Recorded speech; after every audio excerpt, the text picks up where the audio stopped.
இன்றைக்கு என் ஜெப நேரத்தில் நான் காலைதோறும் எழும்பி விடியற் காலையில் உம்முடைய சமூகத்தில் காத்திருந்து ஜெபிக்க எனக்கு கிருபை கொடுங்க, எனக்கு உதவி செய்யுங்கன்னு நான் கேட்பேன்.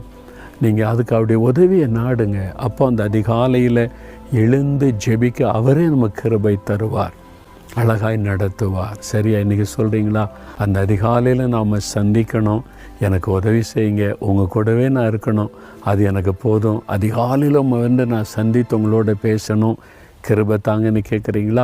கேளுங்க. அப்படியே வலதுகரம் உயர்த்தி, தகப்பனே காலைதோறும் உடைய கிருபை புதிதப்பா. மோசே அதிகாலையில் இருட்டோடே மலையிலே வந்து காத்திருந்து உம்மை தரிசித்ததை போல நானும் அதிகாலை எழுப்பி உம்மை தேடணும், உம்முடைய குரலை கேட்கணும். எனக்கு கிருபை தாங்க, கிருபை தாங்க, கிருபை தாங்க. காலைதோறும் உடைய புதிய கிருபை எனக்கு கொடுத்து வழி நடத்துங்க. என்னை அதற்காக ஒப்பு கொடுக்கிறேன். இயேசுவின் நாமத்தில் ஜெபிக்கிறேன் பிதாவே, ஆமேன்.